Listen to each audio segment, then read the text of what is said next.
अध्याय 6 सबक 5 अमीर लोग पैसे का आविष्कार करते हैं। पिछली रात मैंने लिखना बंद किया और अलेक्जेंडर ग्राहम बेल के जीवन पर आधारित एक टीवी कार्यक्रम देखा। बेल ने टेलीफोन का पेटेंट करवाया था और उनकी नई खोज की बहुत मांग थी।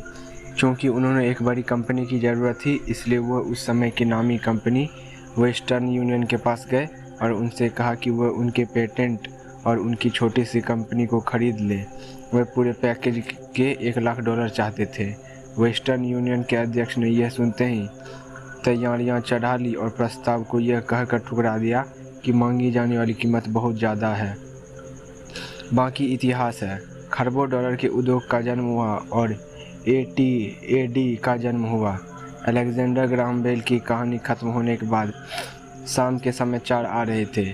समाचारों में एक स्थानीय कंपनी के स्टाफ में कटौती के बारे में एक खबर थी। कर्मचारी नाराज थे और शिकायत कर रहे थे कि कंपनी के मालिक ज्यादती कर रहे हैं। फैक्ट्री के सामने एक 45 साल का नौकरी से निकाला गया मैनेजर अपनी पत्नी और 2 बच्चों के साथ खड़ा था और सुरक्षा गार्डों से अंदर जाने की इजाज़त मांग रहा था ताकि वह मालिकों से यह विनती कर सके कि उसे नौकरी से ना निकाला जाए। उसने हाल ही में एक मकान खरीदा था और उसे डर था कि उसे मकान बेचना पड़ेगा। कैमरा उसके अनुनय विनय पर नज़रें गड़ाए था और पूरी दुनिया इसे देख रही थी। यह कहने की ज़रूरत नहीं है कि इसने मेरा ध्यान खींच लिया। मैं 1984 से व्यावसायिक रूप से पढ़ा रहा हूँ। यह एक बहुत अच्छा अनुभव और पुरस्कार रहा है। यह एक विचलित करने वाला काम भी है क्योंकि मैंने हज़ारों बच्चों को पढ़ाया है और मैंने सभी में एक बात देखी है जिसमें मैं भी शामिल हूँ। हमें बहुत ज़्यादा संभावनाएं होती है और हमें प्रकृति ने बहुत से उपहार दिए होते हैं, परंतु जो चीज़ हम सभी को पीछे धकेलती है वो है खुद के बारे में शंका। तकनीकी जानकारी की कमी के कारण हम पीछे नहीं रहते, बल्कि आत्मविश्वास की कमी के कारण पीछे रहते हैं। कई लोगों पर इसका असर ज़्यादा होता है। एक बार हम स्कूल छोड़ देते हैं तो हम सभी जानते हैं कि कॉलेज डिग्री के होने या अच्छे नंबर आने का कोई खास महत्व नहीं होता। शैक्षणिक माहौल के बाहर असल ज़िंदगी में अच्छे नंबर से ज़्यादा महत्वपूर्ण चीज़ की ज़रूरत होती है। इसे गट्स, बहादुरी, चालाकी, साहस, निरंतरता, प्रतिभा, जोखिम लेने की क्षमता इत्यादि के नाम से पुकारा जाता है। यह तत्व, चाहे इसे किसी भी नाम से पुकारा जाए, कुल मिलाकर हमारे भविष्य पर स्कूल के नंबरों से ज़्यादा असर डालता है। हम सभी के भीतर एक बहादुर, प्रतिभाशाली और जोखिम लेने वाला चरित्र मौजूद होता है, परंतु हम सभी के भीतर चरित्र का एक दूसरा पहलू भी होता है जो अपने घुटने टेक कर ज़रूरत पड़ने पर भीख भी मांग सकता है। मरीन कॉर्प्स अलेक्जेंडर के पायलट के रूप में वियतनाम में 1 साल रहने के बाद मुझे अपने भीतर छुपे इन दोनों चरित्र के बारे में अंतरंग जानकारी मिली। दोनों में से किसी को भी बुरा नहीं कहा जा सकता, परंतु एक अध्यापक के रूप में मैंने यह जाना कि आदमी की प्रतिभा के सबसे बड़े दुश्मन हैं बहुत ज़्यादा डर और खुद की क्षमताओं के बारे में शंका। यह देखकर मुझे दुख होता था कि कई विद्यार्थी जवाब जानते थे परंतु उनमें जवाब देने की हिम्मत नहीं थी। असली ज़िंदगी में स्मार्ट लोग आगे नहीं बढ़ पाते, बहादुर लोग आगे बढ़ पाते हैं। मेरे अपने अनुभव में आपके फाइनेंशियल जीनियस के लिए तकनीकी ज्ञान भी ज़रूरी है और साहस भी। अगर आपको बहुत ज़्यादा डर लगता है तो आपकी प्रतिभा का दमन होता है। मेरी कक्षाओं में मैं विद्यार्थियों को बहुत प्रेरित करता हूँ कि वे खतरे लेना सीखें, बहादुर बने और अपनी प्रतिभा के द्वारा अपने डर को ताकत और चतुराई में बदल लें। कुछ लोगों के लिए यह सिद्धांत काम करता है जबकि कईयों में यह डरावना लगता है। मैंने यह भी जानना है कि ज़्यादातर लोग पैसे के बारे में बहुत सुरक्षित खेल खेलना पसंद करते हैं। मैंने ऐसे सवाल भी सुने हैं, जोखिम क्यों लिए जाए, अपने फाइनेंशियल IQ को विकसित करने का झंझट क्यों उठाया जाए, मैं पैसों की समझ क्यों विकसित करूं? और मैं जवाब देता हूं, केवल इसलिए ताकि आपके पास ज़्यादा विकल्प हों। हमारे आगे बहुत बड़े परिवर्तन खड़े हुए हैं। जिस तरह मैंने इस अध्याय के शुरू में युवा आविष्कारक अलेक्जेंडर ग्राहम बेल की कहानी बताई थी, आगे आने वाले सालों में उनकी तरह के कई और लोग होंगे। बिल गेट्स की तरह के सैकड़ों लोग होंगे और दुनिया भर में हर साल माइक्रोसॉफ्ट जैसी बहुत सी अत्यधिक सफल कंपनियां बनेंगी और दिवालियापन, कंपनी बंद होने, स्टाफ निकालने की बहुत सी घटनाएं भी होंगी। तो आपको फाइनेंशियल IQ विकसित करने के झंझट में क्यों पड़ना चाहिए? इसका जवाब कोई और नहीं दे सकता, आप खुद दे सकते हैं। परंतु मैं आपको बता सकता हूं कि मैं ऐसा क्यों करता हूं। मैं इसलिए ऐसा करता हूँ क्योंकि आज का युग सबसे ज़्यादा रोमांचकारी युग है। मैं चाहता हूँ कि मैं परिवर्तन से डरने के बजाय उसका स्वागत कर सकूँ। मैं चाहता हूँ कि मैं लाखों करोड़ों बनाने के बारे में रोमांचित रहूँ, ना कि सिर्फ अपनी तनख्वाह बढ़ने के बारे में। आज का युग सर्वाधिक रोमांचकारी समय है जो दुनिया के इतिहास में अभूतपूर्व है। कई पीढ़ियों के बाद लोग इस युग को याद करते हुए ये कहेंगे कि यह कितना ज़्यादा रोमांचकारी रहा होगा। इसे पुराने की मौत और नए के जो जन्म का युग कहा जाएगा। इस युग में बहुत उथल पुथल थी और रोमांच भी था। तो अपने फाइनेंशियल IQ को विकसित करने का झंझट क्यों उठाया जाए, क्योंकि अगर आप ऐसा करते हैं तो आप ज़्यादा अमीर हो जाएंगे, और अगर आप ऐसा नहीं करते हैं तो आगे आने वाले समय आपके लिए डरावना होगा। उस समय आप बहादुरी से आगे बढ़ने वाले लोगों को सफल होते देखेंगे और पुराने सिद्धांत से जकड़े रहने वाले लोगों को असफल होते दिखेंगे। 300 साल पहले ज़मीन ही संपत्ति थी, इसलिए जिस आदमी के पास ज़मीन थी उसके पास संपत्ति थी। फिर फैक्ट्रियाँ आई, उत्पादन शुरू हुआ और अमेरिका ने अपना दबदबा बना लिया। उद्योगपति के पास संपत्ति आ गई। आज सूचना का युग है, इसलिए जिस आदमी के पास जितनी ज़्यादा और जल्दी सूचना आ जाती है वो अमीर हो जाता है। समस्या यह है कि सूचना दुनिया भर में प्रकाश की गति से उड़ रही है। इस नई संपत्ति को सीमाएं और दायरों में नहीं बांधा जा सकता, जिस तरह ज़मीन या फैक्ट्रियों को बांधा जा सकता है। परिवर्तन ज़्यादा तेज और नाटकीय होंगे। नए करोड़पतियों की संख्या में नाटकीय बढ़ोतरी होगी। ऐसे भी लोग होंगे जो पीछे छूट जाएंगे। आज मैं इतने सारे लोगों को संघर्ष करते देखता हूँ और प्रायः ज़्यादा कड़ी मेहनत करते देखता हूँ, और ऐसा सिर्फ इसलिए होता है क्योंकि वे पुराने विचारों को कसकर पकड़े रहते हैं। वे चाहते हैं कि चीज़ें उनके हिसाब से हो। वे परिवर्तन का विरोध करते हैं। मैं ऐसे लोगों को जानता हूँ जिनकी नौकरियाँ छूट गई है, घर बिक गया है, और उसके लिए टेक्नोलॉजी या अर्थव्यवस्था या अपने बॉस को दोष देते हैं। दुर्भाग्य से उन्हें यह महसूस ही नहीं होता कि वो भी समस्या का कारण हो सकते हैं। पुराने विचार उनके सबसे बड़े विरोधी बन जाते हैं, और ऐसा इसलिए होता है क्योंकि ये जान ही नहीं पाते कि जो विचार पुराने ज़माने में संपत्ति थी वो आज इसलिए नहीं है क्योंकि ज़माना आगे बढ़ चुका है। एक दोपहर में अपने द्वारा ईजाद किए गए बोर्ड गेम कैश फ्लो से शिक्षा दे रहा था। मेरा एक दोस्त किसी को अपने साथ लेकर आया था ताकि वो भी सीख सके। दोस्त का हाल ही में तलाक हुआ था। तलाक के मुकदमे में उसके हाथ बुरी तरह जल गए थे और वो अब तक कुछ जवाब ढूंढ रहा था। उसके मित्र को लगा शायद इस खेल से उसे कुछ सीखने को मिल जाए। इस खेल को इस तरह से बनाया गया ताकि लोग ये सीख सके कि पैसा किस तरह काम करता है। खेलने के दौरान वे इनकम स्टेटमेंट और बैलेंस शीट के आपसी संबंध के बारे में सीखते हैं। वे सीखते हैं कि किस तरह दोनों के बीच कैश का फ्लो होता है और किस तरह पैसे की राह में आपको अपनी संपत्ति वाली कॉलम से निकलने वाली मासिक कैश फ्लो को बढ़ाना होता है ताकि यह आपके मासिक खर्च से ज़्यादा हो जाए। एक बार आप इसे इस्तेमाल कर लेते हैं तो आप चूहा दौड़ से बाहर निकल जाते हैं और तेज़ राह पर चल पड़ते हैं। जैसा मैंने कहा, कुछ लोग इस खेल से नफरत करते हैं, कुछ इससे प्रेम करते हैं और कुछ इसका मतलब ही नहीं समझ पाते हैं। इस महिला ने कुछ सीखने का बहुमूल्य अवसर खो दिया। शुरुआती राउंड में उसने एक डूडेंट कार्ड खींचा जिस पर एक नाव बनी हुई थी। पहले तो वो खुश हुई, अरे मेरे पास तो एक नाव है। फिर जब उसके मित्र ने यह बताया कि किस तरह आंकड़े उसके इनकम स्टेटमेंट और बैलेंस शीट पर काम करते हैं तो वो कुंठित हो गई क्योंकि उसे गणित जरा भी पसंद नहीं था।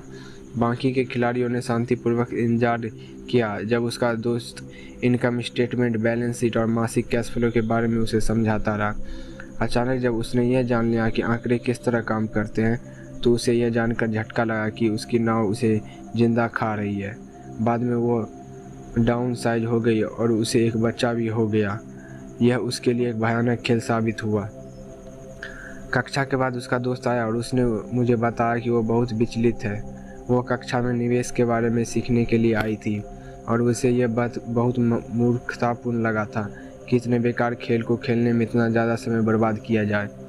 उसके मित्र ने उसे यह समझाने की कोशिश की कि वो अपने भीतर झांक कर देखे कि क्या यह खेल उसके लिए अंदरूनी पहलू को उजागर कर रहा था।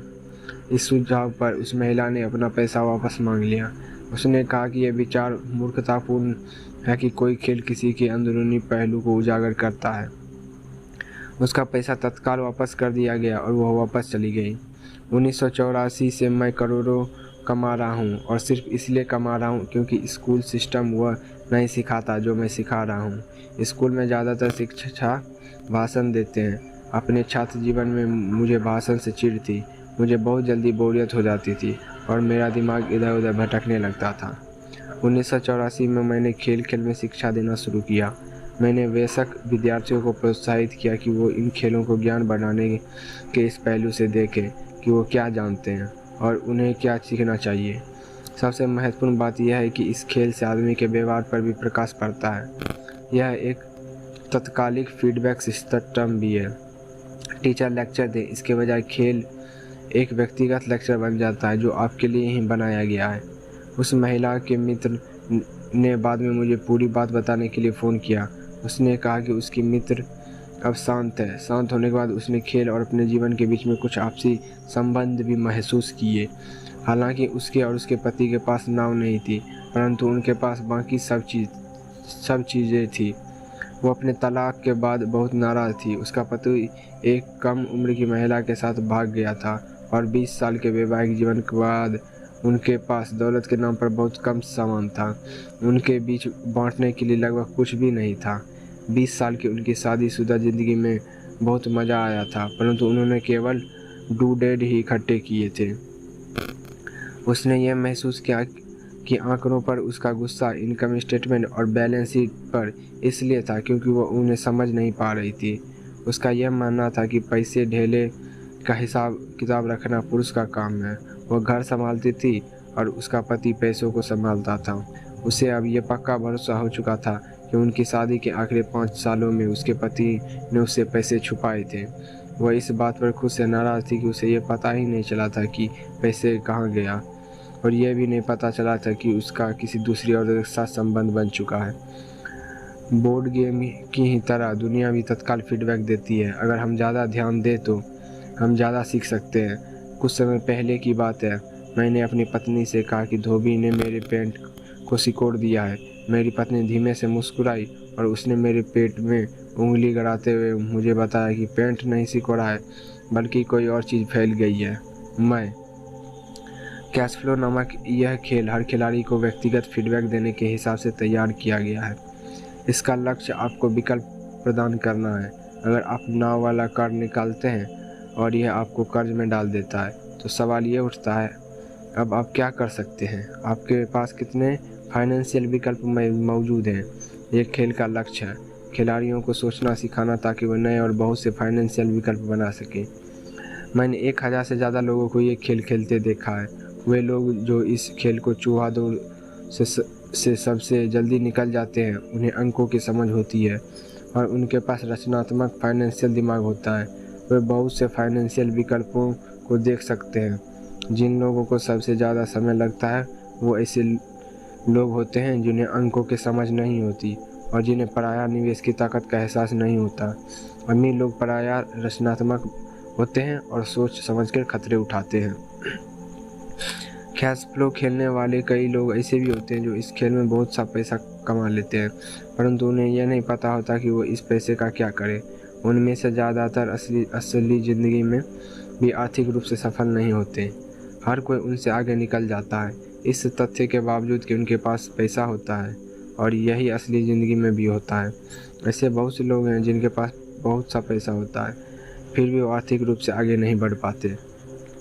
अपने विकल्पों को सीमित कर लेना पुराने विचारों से चिपके रहने की ही तरह है।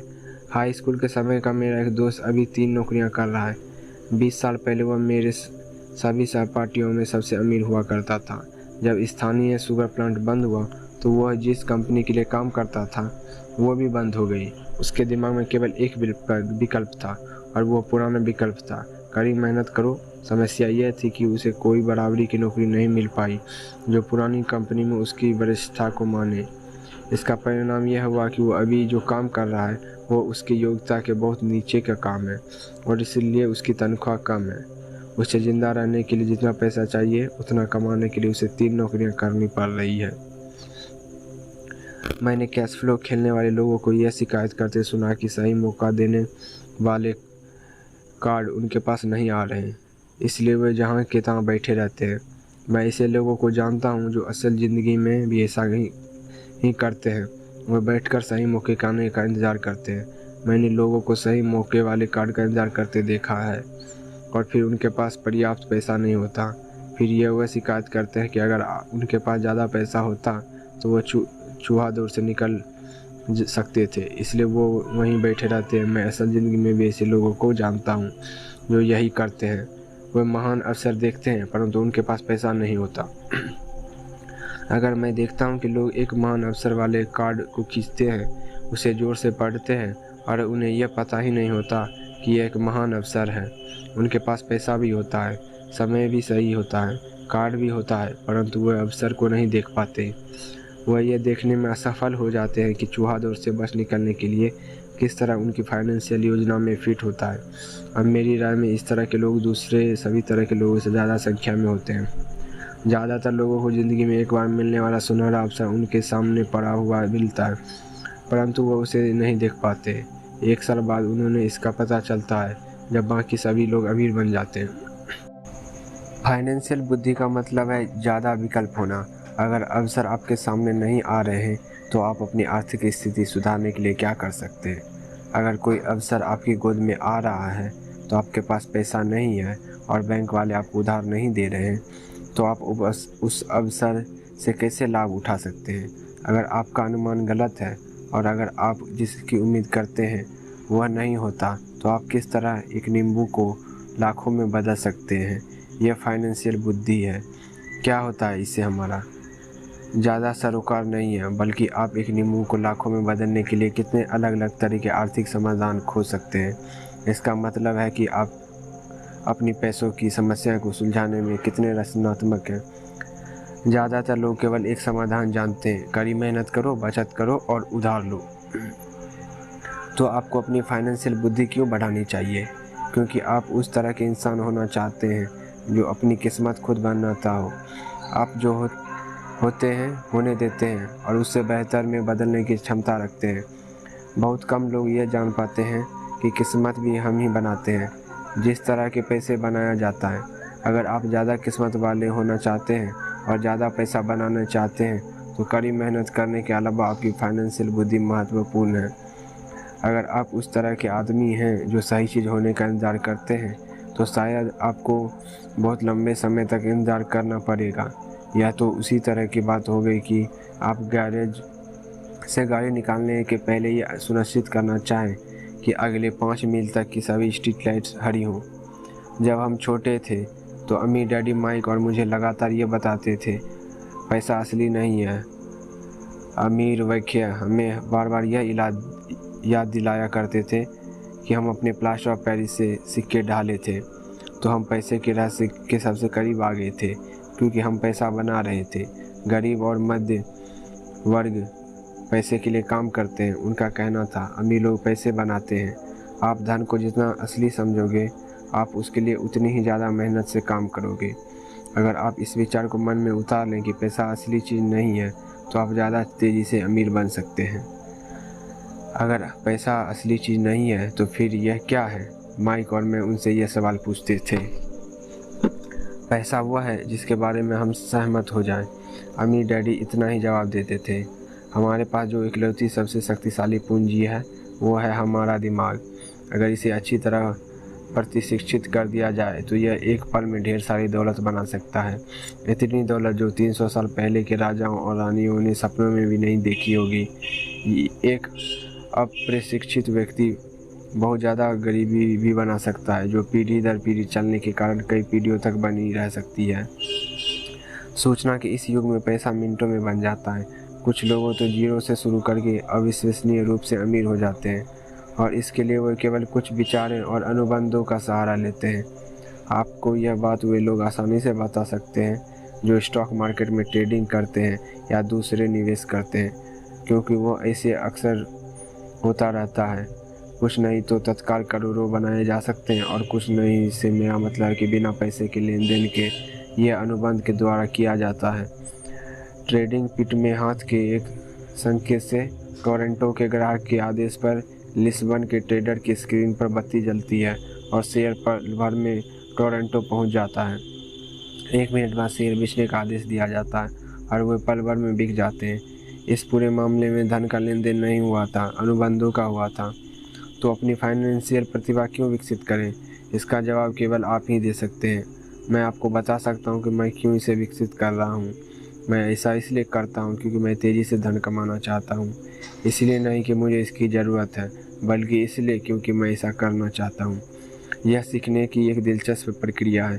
मैं अपने फाइनेंशियल आईक्यू इसलिए विकसित करता हूँ क्योंकि मैं दुनिया के सबसे तेज़ी और सबसे बड़े खेल में भाग लेना चाहता हूँ, और अपने छोटे तरीके से मैं मानवता और अभूतपूर्व विकास का हिस्सा होना चाहता हूँ।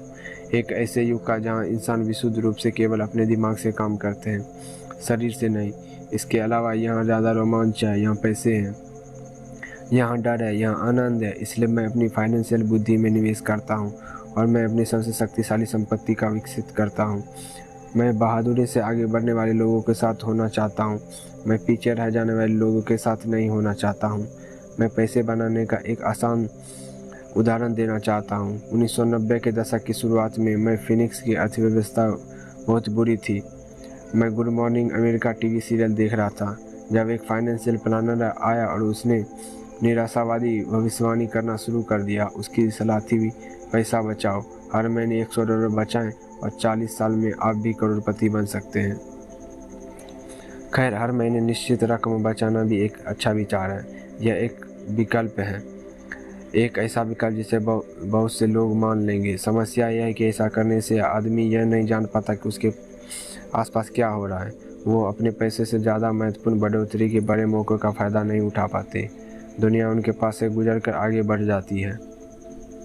जैसा मैंने कहा, अर्थव्यवस्था उस समय बहुत बुरे हाल में थी। निवेशकों के लिए यह एक आदर्श बाजार स्थापित थी। मेरा काफ़ी पैसा उस समय स्टॉक मार्केट और अपार्टमेंट हाउसेस में फंसा हुआ था। मेरे पास नगद पैसा नहीं था। चूँकि हर कोई बेच रहा था, इसलिए मैं खरीद रहा था। मैं पैसा बचा नहीं रहा था, मैं निवेश कर रहा था। मेरी पत्नी और मेरे पास $10 लाख से ज़्यादा नगद थे, तो तेज़ी से बढ़ते हुए बाजार में काम कर रहे थे। निवेश करने के लिए सबसे बढ़िया मौका था। अर्थव्यवस्था भयावह थी। मैं बहुत छोटे निवेशों का तो वर्णन नहीं कर सकता, परंतु कई बड़ी बातें ज़रूर बताना चाहूँगा।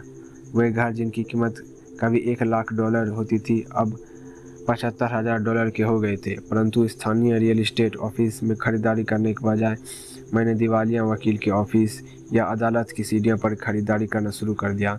इन जगहों पर $75,000 का घर $20,000 या इससे भी कम में खरीदा जा सकता था। मैंने अपने मित्र से $2,000 का लोन लिया। 90 दिनों की लोन पर ब्याज $200 था। मैंने वकील को कैशियर का चेक दे दिया। अब अनुबंध की कार्यवाही चल रही थी। तब मैंने अखबार में विज्ञापन दिया कि $75,000 का घर केवल $60,000 में बिकाऊ है और किसी डाउन पेमेंट की ज़रूरत नहीं है। मेरा फ़ोन तत्काल व्यस्त हो गया और लगातार बजने लगा।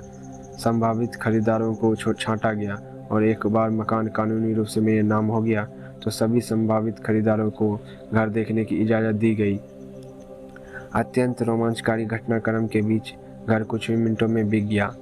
मैंने $2,500 की प्रोसेसिंग फ़ी मांगी तो उन्होंने खुशी खुशी दे दी और इसके बाद कानूनी नामांतरण की कार्रवाई शुरू हो गई। मैंने अपने मित्र के $2,000 के कर्ज में $200 ब्याज मिलाकर उसे दे दिए। वो खुश था, घर खरीदने वाला खुश था, वकील भी खुश था और मैं भी खुश था। मैंने $20,000 में खरीदे गए घर को $60,000 में बेच दिया था। मेरे पास खरीदार का शपथ पत्र था जिसने मेरी संपत्ति वाली कॉलम में $40,000 जमा कर दिए थे। इस पूरी कार्रवाई में कुल 5 मिनट लगे थे। तो अब जबकि आप में पैसे की समझ आ चुकी है और आप अंक पढ़ सकते हैं, आपको दिखाऊंगा किस तरह पैसे का आविष्कार करना है। संपत्ति वाले कॉलम में $40,000 बनते हैं। बिना टैक्स चुकाए पैसे का आविष्कार कैसे किया जाता है? 10% ब्याज पर आपने $4,000 प्रति वर्ष के कैश फ्लो को सुनिश्चित कर लिया। मंदी के बाजार में अपने खाली समय में मैंने और मेरी पत्नी ने इस तरह के 6 सौदे निपटाए, जबकि हमारा ज़्यादातर पैसा बड़ी प्रॉपर्टीज और स्टॉक मार्केट में फंसा हुआ था। हम खरीदने और बेचने के सौदे में अपनी संपत्ति वाले कॉलम में $1,90,000 से ज़्यादा 10% ब्याज पर शपथ पत्र पर बनाने में कामयाब हो गए थे। इस तरह हर साल की अनुमानित आय $19 लाख हो गई थी। और इसका ज़्यादातर भाग हमारे प्राइवेट कॉरपोरेशन द्वारा सुरक्षित था। इस $19,000 प्रति वर्ष का बड़ा हिस्सा हमारी कंपनी की कारें, पेट्रोल टिप्स, बीमे, ग्राहकों के साथ डिनर इत्यादि चीज़ों पर खर्च हो सकता था। जब तक सरकार को उस आमदनी पर टैक्स लगाने का मौका मिलता तब तक ये कानूनी रूप से खर्च हो जा चुका था। बचत। आपको $40,000 बचाने के लिए कितना समय लगेगा और 50% टैक्स के हिसाब से व्यय कितना पैसा चुकाना होगा। अपनी फाइनेंशियल बुद्धि के इस्तेमाल से पैसा किस तरह खोजा जा सकता है, बनाया जा सकता है और सुरक्षित किया जा सकता है, यह उसका एक आसान उदाहरण है। खुद से पूछे कि $1,90,000 बचाने के लिए आपको कितना समय लगेगा। क्या बैंक आपके पैसे पर 10% ब्याज देगी और शपथ पत्र 30 सालों तक वैध था। मुझे आशा है कि वे मुझे कभी $1,90,000 नहीं देंगे। मुझे टैक्स देना पड़ेगा अगर वो मुझे मूलधन देते हैं और इसके अलावा 30 साल के समय में $1,90,000 दिए जाने से कुल आमदनी $50,000 से ज़्यादा होती है। मुझसे लोग पूछते हैं कि क्या होगा अगर कोई व्यक्ति पैसे नहीं चुकाए। ऐसा होता है और यह एक अच्छी खबर है। 1994 से 1997 तक फिनिक्स रियल इस्टेट बाज़ार देश में सबसे ज़्यादा गर्म बाज़ार साबित हुआ है। उस $60,000 के घर को दोबारा $70,000 में बेचा जा सकता है और एक बार फिर से $2,500 प्रोसेसिंग फीस के रूप में वसूल किए जा सकते हैं। नए खरीदार के लिए भी यह मुफ्त का सौदा होगा और यह प्रक्रिया चलती रह सकती है। जब मैंने पहली बार घर बेचा था तो मैंने केवल $2,000 खर्च किए थे। तकनीकी दृष्टि से इस सौदे में मेरा एक भी पैसा खर्च नहीं हुआ था। निवेश पर मेरी वसूली अनंत थी। यह एक उदाहरण है कि पैसा पास में नहीं होने पर भी बहुत सा पैसा किस तरह कमाया जा सकता है। दूसरे सौदे में दोबारा बेचे जाने पर मैं $2,000 अपनी जेब में डालता हूँ और लोन को 30 साल तक फिर से बढ़ा देता हूँ। निवेश पर मेरी वापसी क्या होगी अगर मैं बिना पैसे के पैसे बनाता हूँ, मैं नहीं जानता। परंतु यह $1,000 हर महीने बचाने से बेहतर तो है ही। $1,000 हर महीने दरअसल $150 प्रति माह की रकम है, क्योंकि 40 साल तक इस पर 5% का टैक्स लग चुका है और एक बार फिर अब 5% टैक्स लगता है। यह करना बहुत बुद्धिमानी की बात नहीं है। यह सुरक्षित हो सकता है परंतु यह स्मार्ट नहीं है। आज 1997 में जब मैं यह पुस्तक लिख रहा हूँ तो बाज़ार की स्थितियाँ 5 साल पहले की स्थितियों से पूरी तरह अलग है। फिनिक्स का रियल इस्टेट बाज़ार पूरे अमेरिका की ईर्ष्या का केंद्र बना हुआ है। जो घर उस समय हमने $60,000 में बेचे थे, आज उनकी कीमत $1,10,000 हो चुकी है। अब भी ऐसे मौके हैं परंतु अब उनकी खोज करने में मुझे बहुत समय और पैसा खर्च करना पड़ेगा। वे दुर्लभ हैं परंतु आज हजारों खरीदार इन सौदों की तलाश में भटक रहे हैं और बहुत कम समझदारी भरे मौके मौजूद हैं। बाजार बदल चुका है। यह आगे बढ़ने का समय है और संपत्ति वाले कॉलम में दूसरे मौके ढूंढने का समय है। आप यहाँ ऐसा नहीं कर सकते। यह कानून के खिलाफ है। आप झूठ बोल रहे हैं। मैं इस तरह की प्रतिक्रियाओं को ज़्यादा सुनता हूँ और क्या आप मुझे ऐसा करने का तरीका बता सकते हैं? यह आग्रह कम सुनता है। गणित आसान है। आपको इसमें बीजगणित या कैलकुलेटर की ज़रूरत नहीं है। मैं ज़्यादा इसलिए नहीं लिखता क्योंकि एस्क्रो कंपनी कानूनी सौदे को संभालती है और भुगतान की सेवा को भी मुझे छत ठीक करवाना या टॉयलेट ठीक करने का झंझट भी नहीं उठाना पड़ता, क्योंकि यह काम घर के मालिक का है। यह उनका घर है। कभी कभार कोई पैसा नहीं चुकाता और यह भी अच्छा होता है क्योंकि उसमें विलम्ब शुल्क मिलता है या वे घर छोड़कर चले जाते हैं और प्रॉपर्टी एक बार फिर से बेच दी जाती है। कार्ड सिस्टम ये सब संभाल लेता है और हो सकता है यह आपके इलाके में काम ना करे। बाज़ार की स्थिति अलग हो सकती है परंतु यह उदाहरण दर्शाता है कि किस तरह एक आसान वित्तीय प्रक्रिया कुछ ही समय में लाखों डॉलर बना सकती है, जिसे बनाने में आपको ज़्यादा पैसा भी नहीं लगता और आपको जोखिम भी कम होता है। यह अनुबंध से बनाए जाने वाले पैसे का उदाहरण है। जिसके पास भी हाई स्कूल तक की शिक्षा है वो ऐसा कर सकता है, परंतु ज़्यादातर लोग ऐसा नहीं करते। ज़्यादातर लोग मेहनत करो और पैसे बचाओ की पुरानी सलाह सुनते हैं। लगभग 30 घंटे की मेहनत के बाद लगभग $1,90,000 संपत्ति वाले कॉलम में आ गए और इसके लिए टैक्स भी नहीं देना पड़ा।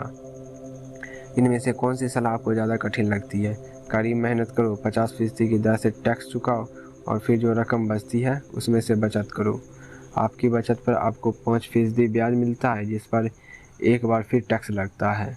या पैसे की समझ विकसित करने का सही समय निकालो और अपने दिमाग और संपत्ति वाले कॉलम की ताकत का इस्तेमाल करो। इसमें वह समय भी जोड़ लो जो आपको विकल्प नंबर 1 के प्रयोग द्वारा $1,90,000 बचाने में लगता है, क्योंकि समय आपकी सबसे बड़ी संपत्ति है। अब आप समझ सकते हैं कि मैं क्यों चुपचाप अपना सिर हिलाता हूँ जब मैं लोगों को यह कहते सुनता हूँ, मेरा बच्चा स्कूल में अच्छी पढ़ाई कर रहा है और उसे अच्छी शिक्षा मिल रही है। ये अच्छी हो सकती है, परंतु क्या ये पर्याप्त है? मैं जानता हूँ कि उपयुक्त निवेश तकनीकी एक छोटी तकनीक है। इसे यह बताने के लिए लिखा गया है कि किस तरह एक छोटी सी रकम बड़ी रकम में बदल सकती है। एक बार फिर मेरी सफलता यह बताती है कि मजबूत वित्तीय नींव कितनी महत्वपूर्ण होती है, जो मजबूत वित्तीय शिक्षा से शुरू होती है। मैंने इसे पहले कहा है और यह इतना महत्वपूर्ण है कि मैं इसे एक बार फिर दोहराना चाहता हूँ। वित्तीय बुद्धि 4 मुख्य तकनीकी दक्षताओं से मिलकर बनती है। वित्तीय साक्षरता, अंकों के पढ़ने की योग्यता, निवेश की रणनीति, धन द्वारा धन बनाने का विज्ञान, बाजार, मांग और पूर्ति। अलेक्जेंडर ग्राहम बेल ने बाजार को वह दिया जो उसे चाहिए था। यही बिल गेट्स ने भी किया। यह मौका भी बाजार ने दिया था। $20,000 में कोई मकान खरीदकर उसे $60,000 में बेच दिया जाए, जबकि उसकी असली कीमत $75,000 थी। कोई खरीद रहा था, कोई बेच रहा था। कानून, अकाउंटिंग, कॉर्पोरेट, स्टेट और नेशनल कानूनों और नीतियों के बारे में जागरूकता। मैं नियमों के भीतर रहकर खेलने की सलाह देता हूँ। अगर आप पैसों का आविष्कार करना चाहते हैं तो आप में यह मूलभूत आधारशिलता होनी चाहिए या उन दक्षताओं का समन्वय होना चाहिए। चाहे आप ऐसा छोटे घर, बड़े अपार्टमेंट, कंपनियां, स्टॉक, बॉन्ड, म्यूचुअल फंड, बहुमूल्य धातुओं, बेसबॉल कार्ड खरीद कर करें या किसी किस्म का कोई दूसरा काम करें। 1996 तक रियल एस्टेट मार्केट सुर्खियों में था और हर कोई इसमें जा रहा था। स्टॉक मार्केट में भी बूम हो रहा था और हर कोई इसमें जा रहा था। अमेरिका की अर्थव्यवस्था अपने पैरों पर खड़ी हो रही थी। मैंने 1996 में बेचना शुरू कर दिया था और मैं अब पेरू, नॉर्थ, मलेशिया और फिलीपींस की यात्रा कर रहा था। निवेश बदल दिए गए थे। जहाँ तक खरीदारी का सवाल था, अब हम रियल एस्टेट बाजार से बाहर थे। अब मैं अपनी संपत्ति वाले कॉलम के भीतर आंकड़ों को बढ़ते देखता हूँ और शायद इस साल के आखिरी में मैं बेचना शुरू कर दूँ। यह कांग्रेस द्वारा पारित किया जाने वाले कानूनी परिवर्तन पर निर्भर करता है। मैं आशा करता हूँ कि 6 छोटे घरों के सौदों को बेच दूंगा और $40,000 के नोट को धन में बदल लूँगा। मुझे अपने अकाउंटेंट को बुलाकर उसे कहना पड़ेगा कि वो इतनी रकम के लिए तैयार हो जाए और इसे टैक्स से बचाने के लिए तरीके खोजे। मैं सिर्फ आपको इतनी सी बात बताना चाहूँगा कि निवेश आते जाते रहते हैं, मार्केट घटता बढ़ता रहता है, अर्थव्यवस्थाएं सुधरती बिगड़ती रहती है। दुनिया आपको हर दिन ज़िंदगी के अनूठे अवसर देती रहती है, आपकी ज़िंदगी के हर दिन, परंतु प्रायः हम उन्हें देख नहीं पाते हैं, लेकिन वो वहाँ होते हैं। और दुनिया जितनी ज़्यादा बदलती है और टेक्नोलॉजी जितनी ज़्यादा बदलती है, आपके और आपके परिवार के लिए स्थायी आर्थिक सुरक्षा के लिए उतने ही ज़्यादा मौके होते हैं। तो अपनी फाइनेंशियल बुद्धि को विकसित करने का झंझट क्यों उठाया जाए? एक बार फिर मैं यही कहूँगा कि आप ही इसका जवाब दे सकते हैं। मैं जानता हूँ कि मैं क्यों इसे सीखता और विकसित करता हूँ। मैं ऐसा इसलिए करता हूँ क्योंकि मुझे पता है कि परिवर्तन हो रहे हैं और होने वाले हैं। मैं परिवर्तनों का स्वागत करना चाहता हूँ और अतीत से चिपके नहीं रहना चाहता हूँ। मैं जानता हूँ कि मार्केट में ज्वार आएगा और मार्केट में बाटा भी आएगा। मैं लगातार अपनी फाइनेंशियल बुद्धि को विकसित करना चाहता हूँ, क्योंकि मार्केट में हर परिवर्तन पर कुछ लोग अपनी नौकरियों के लिए अपने घुटने टेक कर भीख मांगेंगे। इसी समय कोई दूसरे लोग जिंदगी द्वारा दिए गए नींबुओं को देकर उन्हें करोड़ों में बदल लेंगे। और हमें ये नहीं भूलना चाहिए कि हमें कभी कभार ज़िंदगी नींबू देती है। यही फाइनेंशियल बुद्धि है। मुझे अक्सर पूछा जाता है कि मैंने नींबुओं को किस तरह करोड़ों में बदला है। व्यक्तिगत रूप से मैं व्यक्तिगत निवेशों के कई और उदाहरण देने में झिझकता हूँ। मैं इसलिए झिझकता हूँ क्योंकि मुझे डर है कि मुझे बड़बोला या अपनी सेखी बताने वाला कहा जाएगा। यह मेरा इरादा नहीं है। मैं सिर्फ इसलिए उदाहरण देता हूँ ताकि उसके अंक और समयावधि से सच्ची और आसान घटनाओं को बताया जा सके। मैं उदाहरण इसलिए देता हूँ ताकि आपको यह बता सकूँ कि यह आसान है, यह ज़्यादा आसान है अगर आप फाइनेंशियल बुद्धि के 4 स्तंभों के जानकार हैं। व्यक्तिगत रूप से मैं फाइनेंशियल बुद्धि के लिए 2 मुख्य साधनों का इस्तेमाल करता हूँ, रियल एस्टेट और छोटे स्टॉक्स। मैं रियल एस्टेट को अपनी नींव की तरह इस्तेमाल करता हूँ। हर दिन मेरी प्रॉपर्टीज कैश फ्लो प्रदान करती है और उनका मूल्य बढ़ता जाता है। छोटी पूंजी के स्टॉक्स को तेजी बढ़ोतरी के लिए इस्तेमाल किया जाता है। मैं अपने द्वारा की गई हर चीज़ की अनुशंसा नहीं करता। उदाहरण केवल उदाहरण ही है। अगर अवसर बहुत जटिल है और मैं निवेश को नहीं समझ पाता तो मैं निवेश नहीं करता हूँ। पैसे के बारे में निर्णय लेने में हमें केवल साधारण गणित और कॉमन सेंस की ज़रूरत होती है। उदाहरणों का प्रयोग निम्न 5 कारणों से किया जाता है। लोगों को ज़्यादा सीखने के लिए प्रेरित करने के लिए, लोगों को यह बताने के लिए अगर नींव मजबूत है तो पैसों का महल बनाना आसान है, यह बताने के लिए कि कोई भी ढेर सारा पैसा बना सकता है, यह दिखाने के लिए कि आपके लक्ष्य को हासिल करने के करोड़ों तरीके हैं, यह बताने के लिए कि यह कोई रॉकेट विज्ञान नहीं है। 1989 में मैं ऑरेगन के पोर्टलैंड में एक खूबसूरत जगह पर जॉगिंग किया करता था। यह एक उपनगर था जहाँ छोटे छोटे घर बने हुए थे। वे छोटे और सुंदर थे। हर कहीं मुझे बिका हुआ है के बोर्ड दिखते थे। टिम्बर मार्केट का बुरा हाल था। स्टॉक मार्केट में क्रैश हुआ था और अर्थव्यवस्था में मंदी थी। एक सड़क पर मैंने एक बिकाऊ है का बोर्ड देखा जो वहाँ काफ़ी लंबे समय से लगा हुआ था। यह पुराना दिख रहा था। एक दिन इसके पास से जॉगिंग करते हुए समय मेरी मुलाकात इसके मालिक से हो गई जो परेशान दिख रहा था। मैंने पूछा, आपने अपने घर की क्या कीमत लगाई है? मालिक घूमा और कमज़ोर मुस्कुराहट के साथ कहा, आप कीमत लगा लें, यह 1 साल से ज़्यादा समय से बिका हुआ है और अब तक कोई इसे देखने तक नहीं आया है। मैं इसे देखता हूँ, मैंने कहा, और आधा घंटा बाद मैंने इसे $20,000 में खरीद लिया तो उसके द्वारा मांगी गई कीमत से कम थी। यह 2 बेडरूम का एक छोटा सा सुंदर घर था जिसकी खिड़कियों पर जिंजर ब्रेड का ट्रिम था। यह 1930 में बना था और इसका रंग हल्का नीला था। अंदर एक सुंदर चट्टानी अंगीठी थी और छोटे छोटे 2 बेडरूम थे। यह किराए पर देने के लिए एक आदर्श घर था। मैंने मालिक को $45,000 के घर के लिए $5,000 नकद दिए जिसकी असली कीमत $65,000 होगी, परंतु दिक्कत सिर्फ इतनी थी, इसे कोई खरीदना नहीं चाहता था। मालिक ने 1 हफ्ते में इसे खाली कर दिया और वह इसे पीछा छुड़ाकर खुश हुआ। मेरा पहला किराएदार वहां आ गया जो एक स्थानीय कॉलेज में प्रोफेसर था। मॉर्टगेज खर्च और मैनेजमेंट फीस चुकाने के बाद हर महीने के आखिरी में मेरी जेब में $40 आते थे, जो बहुत बड़ी रकम नहीं थी। 1 साल बाद ऑरेगन का रियल एस्टेट बाजार मंदी से उबर आया और बढ़ने लगा। कैलिफोर्निया के निवेशकों के पास अपने रियल एस्टेट मार्केट की तेजी का बहुत सा पैसा था और अब वे उत्तर दिशा में आकर ऑरेगन और वाशिंगटन में खरीदारी कर रहे थे। मैंने उस छोटे घर को कैलिफोर्निया से आए एक युवा दंपति को $95,000 में बेच दिया, जिन्हें यह बहुत सस्ता सौदा लग रहा था। इस सौदे में मुझे लगभग $40,000 का कैपिटल गेन हुआ जो मैंने 1031 के टैक्स सेविंग एक्सचेंज में रख दिए और मैं अपने पैसे को लेकर कोई बड़ी प्रॉपर्टी खरीदने चला गया। 1 महीने में मुझे वीवरटन ऑरेगन में इंटेल प्लांट के पास एक 12 यूनिट का अपार्टमेंट मिला। उसके मालिक जर्मनी में रहते थे और उन्होंने इसकी कीमत का अंदाज़ा ही नहीं था और एक बार फिर से वो इससे पीछा छुड़ाना चाहते थे। मैंने $4,50,000 की इमारत के लिए $2,75,000 का प्रस्ताव दिया। वे $3,00,000 पर मान गए। मैंने इसे खरीद लिया और इसे 2 साल तक अपने पास रखा। फिर उसी 1031 एक्सचेंज प्रक्रिया का फ़ायदा उठाते हुए मैंने इस इमारत को $4,95,000 में बेच दिया और एरिज़ोना फिनिक्स में एक 30 यूनिट का अपार्टमेंट खरीद लिया। तब तक हम फिनिक्स चले गए थे और हमें वैसे भी इसे बेचना था।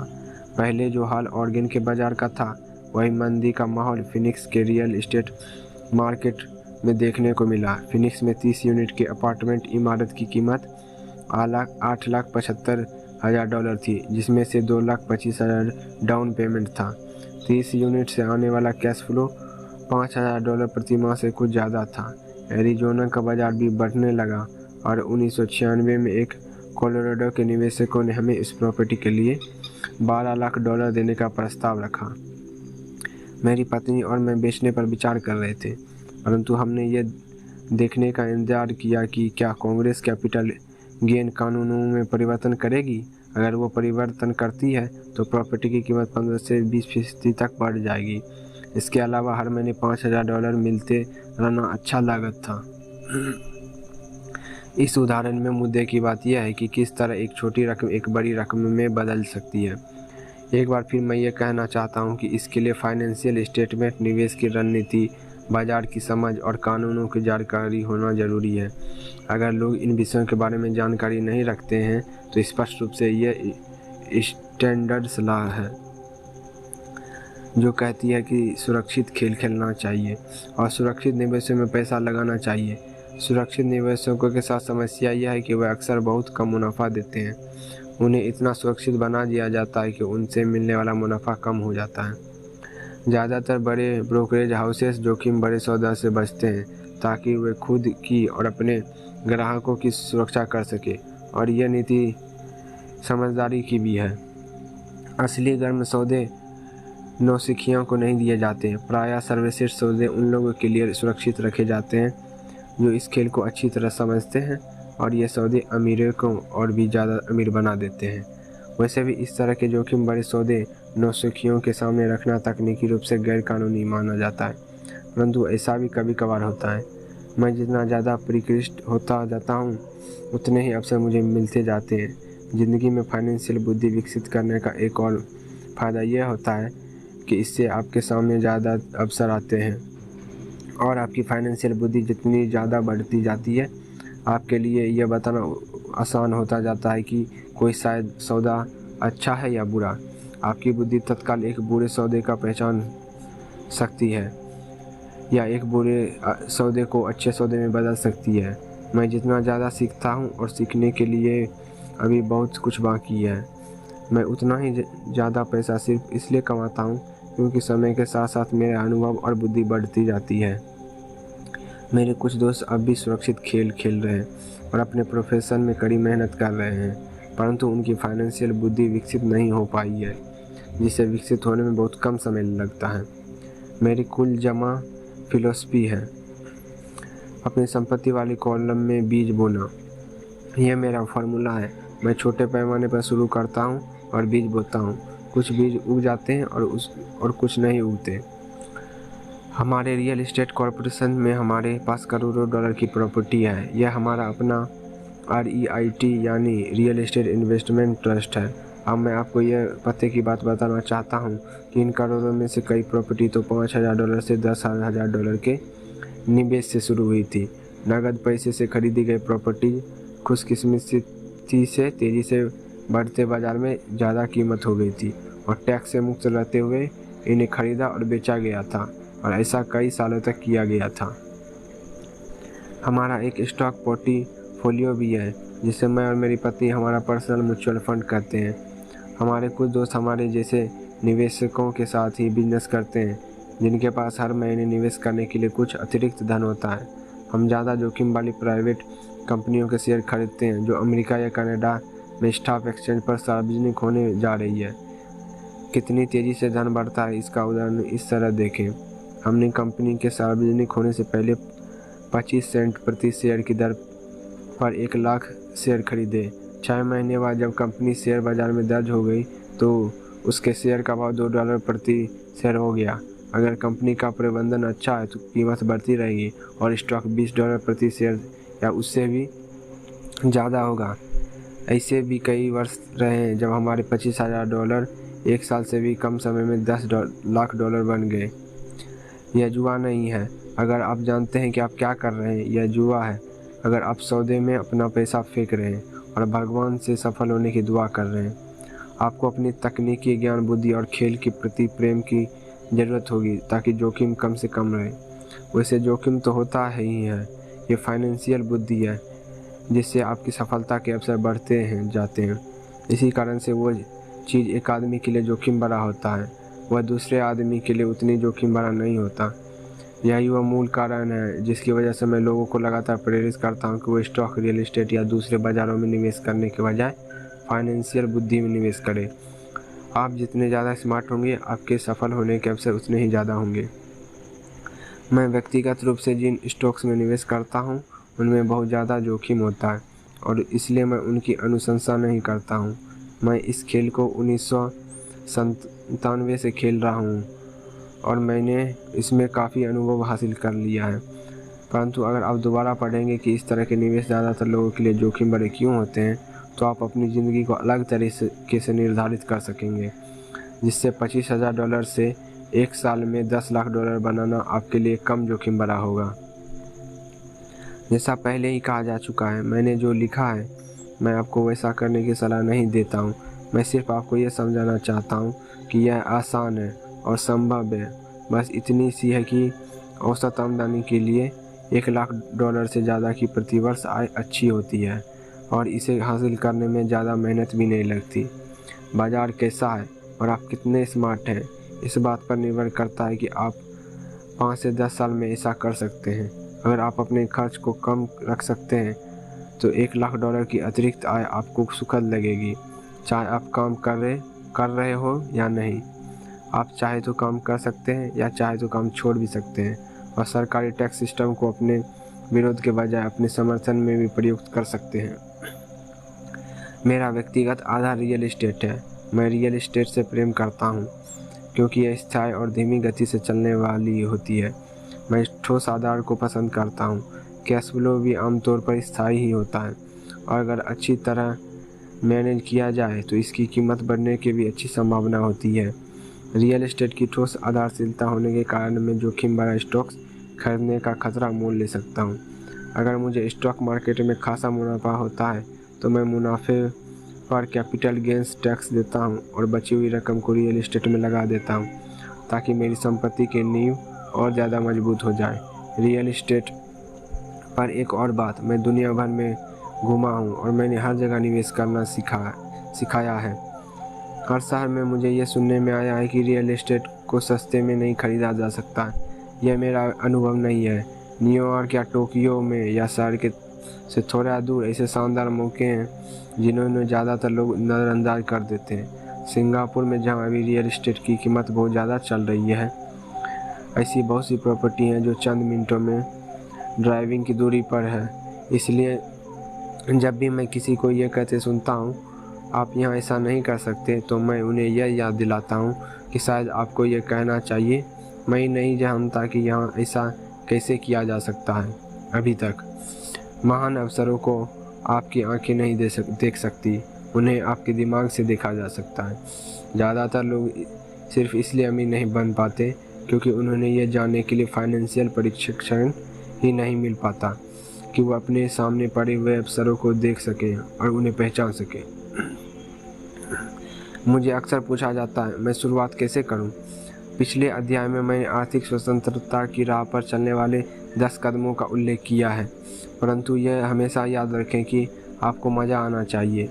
यह केवल एक खेल है। कई बार आप जीत जाते हैं और कई बार आपको अनुभव मिलता है, परंतु हमेशा आनंद लें। ज़्यादातर लोग कभी नहीं जीत पाते क्योंकि उन्हें हार का डर लगा रहता है। इसलिए मुझे स्कूल मूर्खतापूर्ण लगता है।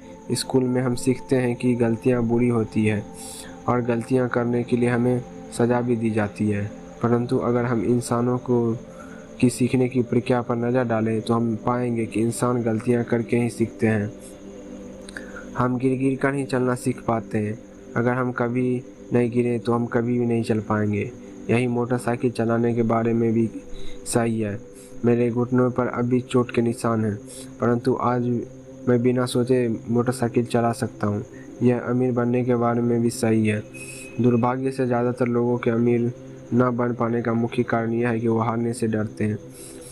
जीतने वाले हारने से नहीं डरते हैं, परंतु हारने वाले डरते हैं।